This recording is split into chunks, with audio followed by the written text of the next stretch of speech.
দিগন্ত টেলিভিশনের দর্শকদের যে আপত্তি, তাদের যে প্রাণের দাবি, এই টেলিভিশন তারা শীঘ্রই দেখতে চায়, সেটা কর্তৃপক্ষ তাদের আশা পূরণ করে। কোনো ওইরকম বড় কোনো বাধা আছে বলে আমি মনে করি না। এখানকার যারা কর্তৃপক্ষ আছেন দিগন্ত টেলিভিশন কিংবা ইসলামী টেলিভিশনের, তারা যদি আরও উদ্যোগী হন, তারা যদি আরও সিরিয়াস হন এবং তারা যদি একটা টিম বিল্ড আপ করেন, প্রয়োজনীয় জায়গায় যদি তারা পরিবর্তন করেন, আমার ধারণা এটা খুব বেশি দেরি হবে না। যে কোনো কারণে দেরি হচ্ছে, তবে দেরিটা একেবারেই অনাকাঙ্ক্ষিত, অনভিপ্রেত। আমরা আশা করব দিগন্ত টেলিভিশনের দর্শকদের যে আপত্তি, তাদের যে প্রাণের দাবি, এই টেলিভিশন তারা শীঘ্রই দেখতে চায়, সেটা কর্তৃপক্ষ তাদের আশা পূরণ করে।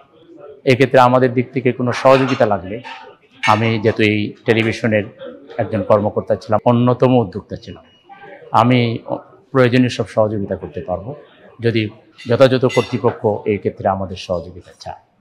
এটা কি মানে নির্বাচনের আগে আসবে নাকি নির্বাচনের পরে আসবে? আমি তো মনে করি খুব শীঘ্রই আসা দরকার। নির্বাচন পর্যন্ত অপেক্ষা করলে তো দর্শকদের ধৈর্যের বিচ্যুতি করতে পারে, বাঁধ ভেঙে যেতে পারে। এই কারণে যদি আবার দর্শকদের রাস্তায় নামতে হয়, তাহলে এটা আবার দুর্ভাগ্যজনক হবে। আমি মনে করি খুব শীঘ্রই কর্তৃপক্ষকে অনেক বড় সাহসী উদ্যোগ নিতে হবে। কোথায় ওনাদের প্রবলেম, ওনাদের চিহ্নিত করতে হবে। ফান্ডের প্রয়োজন হলে দেশবাসীকে আহ্বান জানাক, বিদেশে প্রবাসী যারা আছে তাদেরকে আহ্বান জানাক। অনেক প্রবাসী দর্শক আছেন দিগন্ত টেলিভিশনের, আমি জানি। ওনারা এটার উদ্যোগ যেভাবে নিলে এটা হবে, সেভাবে উদ্যোগ নিতে।